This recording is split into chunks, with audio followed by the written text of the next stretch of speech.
સરકાર આંખ બંધ કરો, અમુક પ્રશ્નો તમને કરવા છે, ગુજરાતનો નકશો તમને બતાવવો છે.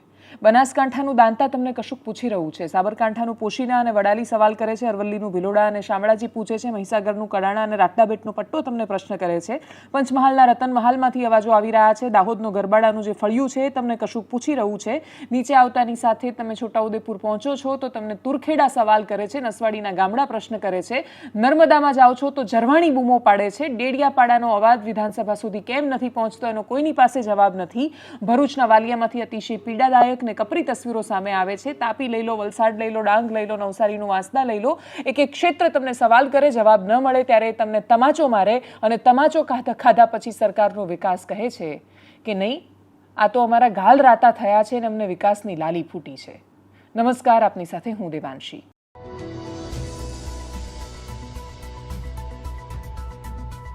પણ ગુજરાતની આ તસવીરો જોવામાં કોને રસ છે? આ તસવીરોમાં એવું ગ્લેમર ક્યાં છે કે જે દર્શકોને આકર્ષે? ગુજરાતના એ માણસો કે જેમણે આ પ્રદેશો જોયા જ નથી એ તો એવું માને છે કે હા, એમના ભાગ્ય ને એમના ભોગ એ ત્યાં જન્મે, એમાં સરકાર શું કરી શકે?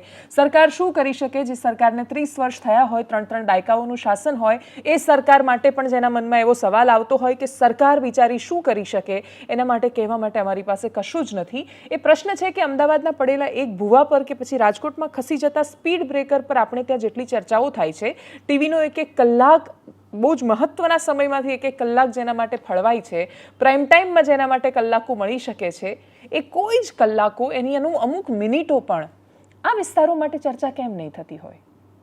આ વિસ્તારો શું કામ ક્યારેય એટલા મહત્વના બનતા જ નથી? શું કામ જોડીમાં કોઈને લઈ જાય એ દ્રશ્યો આંખમાં કણાની જેમ આપણને નથી ખૂંચતા? શું કામ વલસાડમાંથી તસવીર સામે આવે, ધારાસભ્ય અનંત પટેલે વિડીયો પોસ્ટ કરે ને જેમાં દેખાય કે નદી પાર કરવા માટે પેલા આમ ટાયર છે એ ટ્યુબ આમ ગોળ ગોળ ફેરવીને ગમે તેમ કરીને લોકો નદી પાર કરી રહ્યા છે? આ તસવીરો આપણને પીડા કેમ નથી આપતી? આ સ્થિતિ અને આ દ્રશ્યો જોયા પછી આપણને મનમાં એમ કેમ નથી થતું કે આ જેટલો એરિયા અને જેટલા વિસ્તારના નામ બોલી, આના બધા દરેક જિલ્લાના આખામાંથી તમે કમસે કમ 10 ગામડા લઈ લો તો આ ગામડા છે એની હાલત કોણ બદલશે? પેઢીઓની પેઢીઓ એ લોકો ત્યાંના ત્યાં સબડાઈ રહ્યા છે, કોઈ નથી એમના માટે બોલવા વાળું. ભરૂચના વાલિયામાંથી તસવીરો હવે સામે આવતી થઈ છે. સોશિયલ મીડિયાનો આભાર છે કે આપણને ખબર પડી રહી છે કે વલસાડના કપરાડામાં કે નર્મદાના ઝરવાણીમાં થઈ શું રહ્યું છે. ત્યાંય નાના બાળકો છે, એમને પણ 2 હાથ 2 પગ આપણા જેવા જ જે સામાન્ય માણસો છે, પણ એમની દરકાર આપણા હૃદયમાં શું કામ નથી? અમદાવાદમાંથી એક તસવીર સામે આવે કે જ્યાં પાણી ભરાયું હોય ને આમ ટ્યુબવેલ જેવું કરીને અથવા પેલું ટાયર લઈને જવું પડે. વડોદરામાં શીતલ મિસ્ત્રી એવું બોલ્યા કે તરાપા રાખી રાખજો, તૈયારી રાખજો એવું કહ્યું છે એમણે એ ફ્લડ વખતે. એના પછી દિવસો સુધી એ ફ્લડનું કવરેજ થાય છે અને એ 4 મૃત્યુ એ ચર્ચાનો વિષય બને છે. ત્યાં 40 મૃત્યુ થાય છે, ચર્ચાનો વિષય નથી બનતા, કેમ કે જીવની અને જીવનની કિંમત પણ તમે ક્યાં રહો છો, તમારું સરનામું કઈ જગ્યાએ આવેલું છે, પિનકોડના આધારે નક્કી થવા માંડ્યું છે. આટલી અસમાનતાની ખાઈ જે આપણે ઊભી કરી રહ્યા છીએ એમાં આપણા સિવાય બીજું કોઈ નથી પડવાનું, કેમ કે લોકો તો ઓલરેડી ખાઈમાં પડેલા છે. એમને તો બહાર લાવવા માટેનો પ્રયત્ન કરવાનો છે. જો નહીં લાવીએ તો આજે એ લોકો ખાઈમાં છે, કાલે આપણને પડતા કોઈ જ સમય રોકી નથી શકવાનો. એ બહુ દુર્ભાગ્યપૂર્ણ હકીકત છે. ભરૂચના વાલિયામાંથી સ્મશાન યાત્રા જતી, વલસાડના કપરાડામાં છોકરાઓ મસ્તી કરતા હોય એ રીતે ટાયરમાંથી જતી તસવીરો સામે આવી. ઝરવાણી અમે જઈને આવ્યા છીએ ગ્રાઉન્ડ ઝીરો પર અને ત્યાં અમે શું જોઈને આવ્યા એ કહેવા માટે મને એવું લાગે છે કે બહુ જ વિસ્તારથી એક અહેવાલ પણ પૂરતો નથી. એવી અપેક્ષા રહેશે ગુજરાતના એ પ્રત્યેક દર્શકો અને નાગરિકો પાસેથી કે જે પોતાને નાગરિક સમજે છે એ ખૂબ સભાનતાથી આ વિસ્તારો માટે અને એ માણસો માટે અવાજ ઉઠાવે. એ આદિવાસી છે એનો મતલબ એવો નથી કે એના સુધી રસ્તો એ ન પહોંચે. સરકાર પોતાનું દાયિત્વ ચૂકી રહી છે આ વિસ્તારોમાં. કરીએ તસવીરો પર નજર.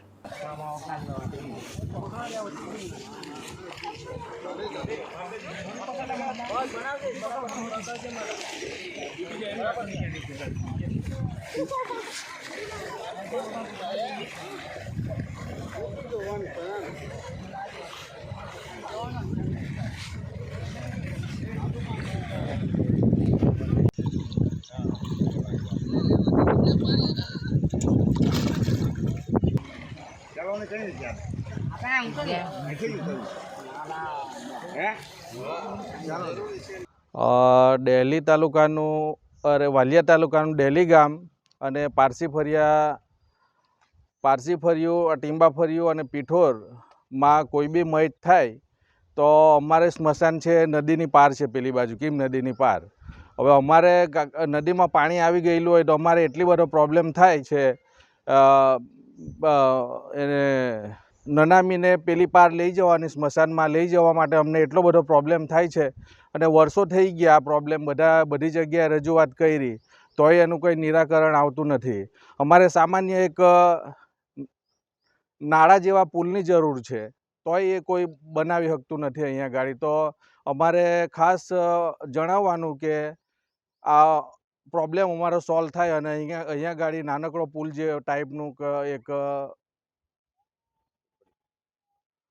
સુપડી જેવું બની જાય તો અમે પેલી પાર અમારે નનામીને લઈ જવા માટે અમને સરળતા પડે.